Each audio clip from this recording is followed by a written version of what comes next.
Expect the best of yourself. Expect the best of other people. Your expectations largely determine the quality of your life in this sense, is that whatever you expect with confidence becomes your self-fulfilling prophecy. Whatever you expect with confidence becomes your own self-fulfilling prophecy. In other words, you are always telling your future by the way you talk about how you think things are going to turn out. You are like a fortune teller in your own life. And if you believe that things are going to turn out well, if you expect them to turn out well, then by gum, they do.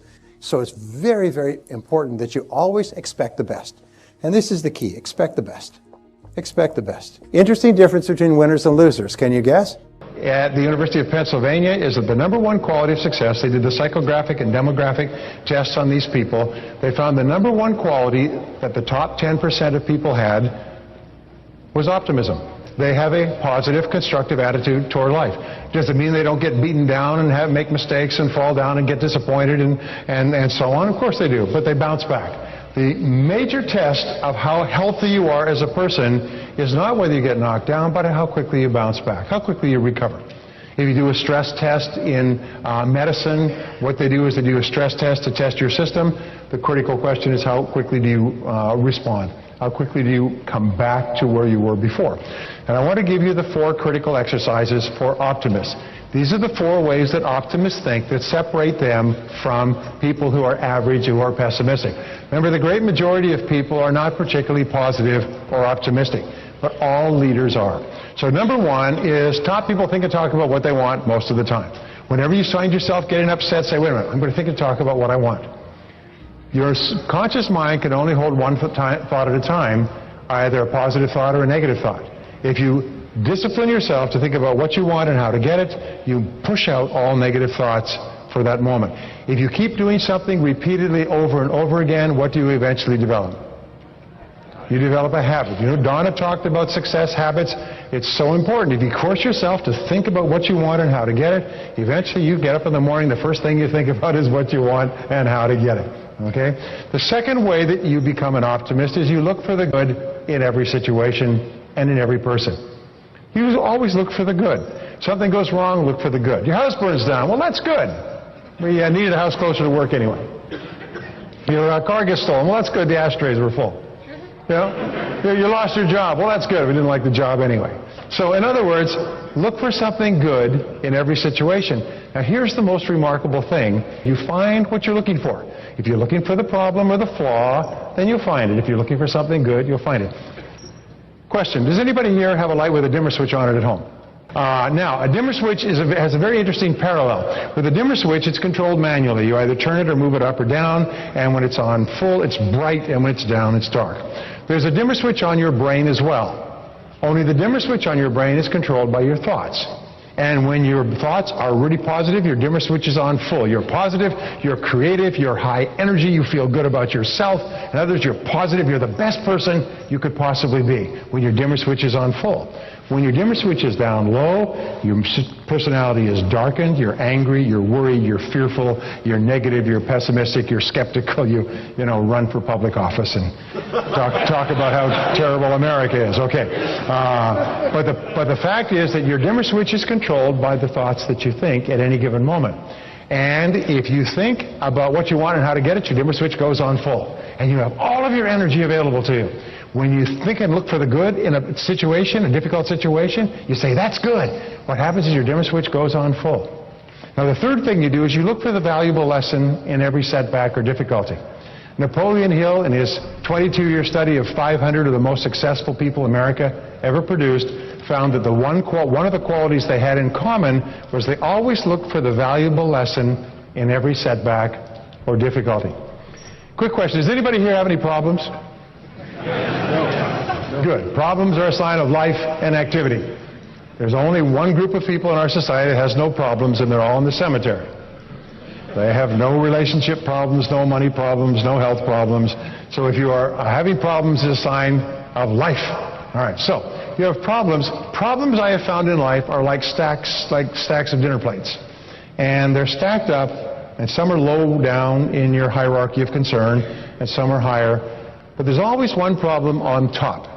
So I want you to take as an exercise, this is very important, by the way, and this is a go-forward exercise for you and your family and other people for the rest of your life, I want you to take the biggest problem you have in life and imagine that this problem has been sent to you containing a lesson. My friend Norman Vincent Peale used to say, when God wants to send you a gift, he wraps it up in a problem. When he wants to send you a big gift, he wraps it up in a big problem. Most people get so preoccupied with the wrapping, they don't look for the gift. The gift is the lesson. And my promise to you is that every problem you'll ever have contains a lesson that is in most cases more valuable than the problem itself. In fact, the lesson may be what you need to learn to become rich and happy. It's almost as if there is a great power in the universe that wants you to be a big success, wants you to be happy and prosperous, but this power knows you can only achieve it if you learn the lessons necessary on the way. So at the exact right time, this power will send you the lesson wrapped up in a problem. Your job of the superior person, is to look into it and say, what am I meant to learn from this problem? What am I meant to learn, and what else am I meant to learn? And what else am I meant to learn? Keep drilling down, because sometimes one big problem contains a whole series of lessons that will profoundly change your life if you can recognize the problems. And as Donna said, by the way, if you don't recognize the solution within the problem, it'll come around again, only this time it'll be more expensive. And if you don't catch the lesson then, it'll come around again. This great power will keep sending you the lesson until you get it. And then once you pass that, you go to the next lesson and you have the next problem. So your job is to say, what am I meant to learn from this situation? And my promise to you is you'll always find a lesson, and while you're looking for the lesson, your dimmer switch will be on full. You'll be positive, you'll be optimistic, you'll be forward-thinking, you'll be more creative, you'll be more relaxed, you'll be more open, you'll be the best person you can possibly be. Now, if you want to be a great help to other people, when they are talking about their lives, say, what are your goals? What are you trying to accomplish? Help your children, help your staff. When they have a problem, say, what's good in this? Because there's always something good comes from every difficulty. What's the lesson that you're meant to learn from this? You help them to think creatively and positively and optimistically as well until it becomes a habit for them as well. Remember the old saying, you become what you teach. You learn what you teach. So therefore, when you teach these principles to others who can benefit from them, you actually internalize them more and more yourself until they become an automatic part of the way that you deal with life. The fourth key to optimism is to feed your mind continually. Come to courses like this, listen to audio programs, read the books, talk to positive people. Keep feeding your mind. Just like if you wanted to have a healthy body, you'd eat really nutritious foods. If you want to have a healthy mind, take in positive, nutritious, what Jim calls mental protein rather than mental candy. All right? Now, optimists, by the way, start off with an unrealistic expectation of success. What does this mean? That means they really expect to be successful in advance. They expect that everything that happens is positive in some way. They expect that every setback contains a lesson. They expect to be wealthy. An attitude of positive self-expectancy. Winners expect to win in advance. There never was a winner who didn't expect to win in advance. Winners understand that life is a self-fulfilling prophecy, and they know that you usually get what you expect in the long run. So winners accept the belief that hope and a deep, unbreakable faith forged into a fundamental attitude of positive self-expectancy is the eternal spring from which all creative, motivating energy flows. What the mind dwells upon, the body acts upon. As a behavioral scientist studying the lives of thousands of winners and losers, it's clear to me that Psycho the Mind is your own best fortune teller to forecast the actions of Soma, the body. And understanding this mind and body psychosomatic relationship is the key to understanding the importance of the first most outwardly identifiable quality of a winner, that of positive self-expectancy. Winners expect another good day, a promotion or a raise, to find a parking place, a productive meeting, and a harmonious family life, and they usually get them. Winners know that their actions will be controlled by their current obsessions.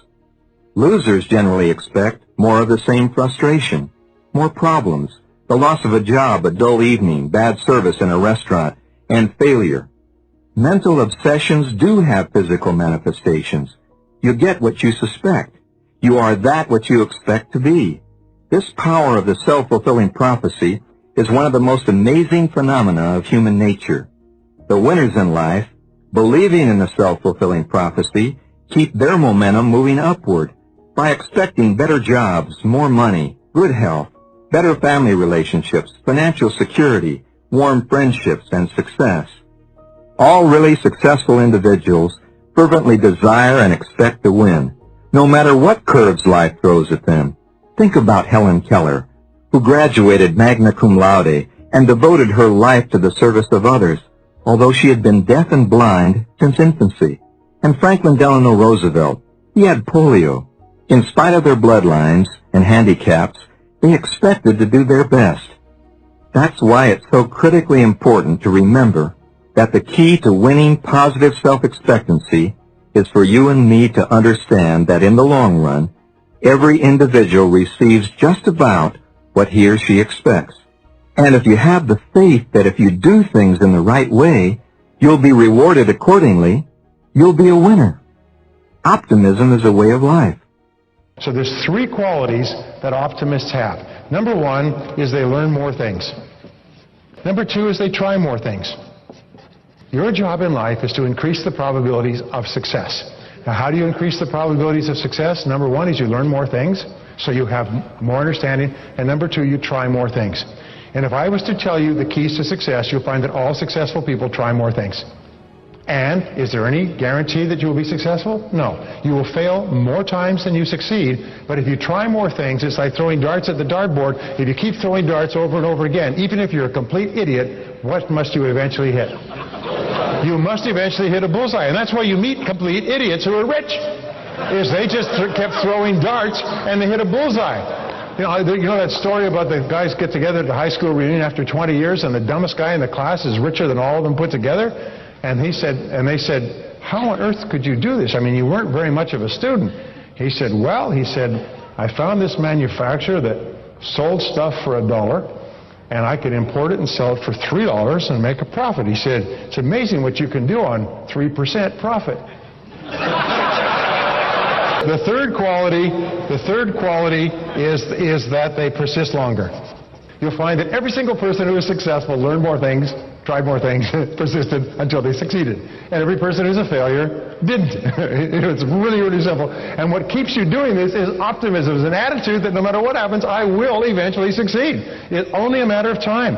It doesn't matter what's going on now. If I just keep trying more things and persisting longer, I will succeed. And by gum, that becomes your fact. That becomes the fact of life. So I want to give you a quick exercise. I want you to take a piece of paper and I want you to write down the answer to this question. What are your three most important goals in life right now?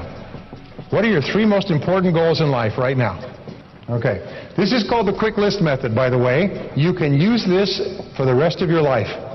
And what we have found is that if you only have 30 seconds to write the answer to this question, your answers will be as accurate as if you had 30 minutes or 3 hours.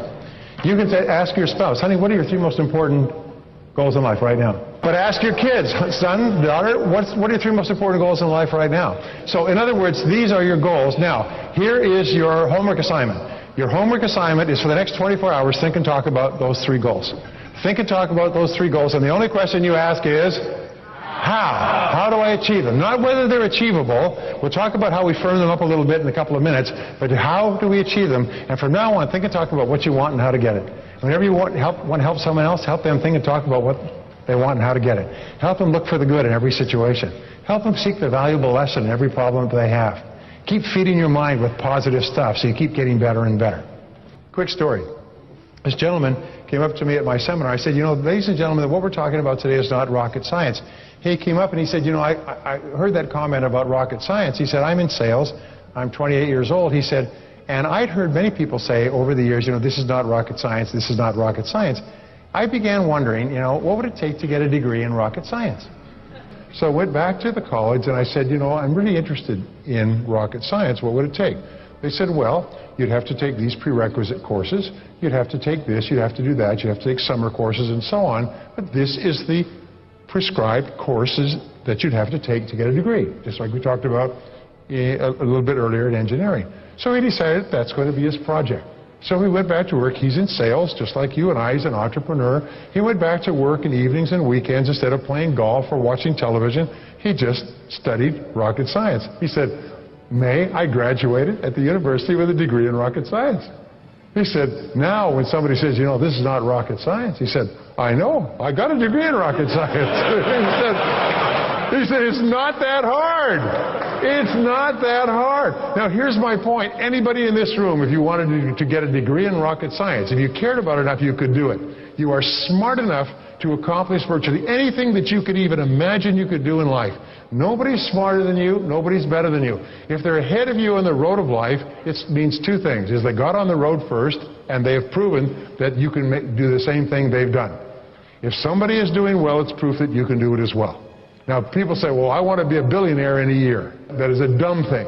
Why don't you be a 100-aire in a year? Why don't you be a 1,000-aire in a year? Now, one of the greatest diseases that has afflicted America, like an epidemic that has swept the country psychologically, is quick fix. I want quick fix.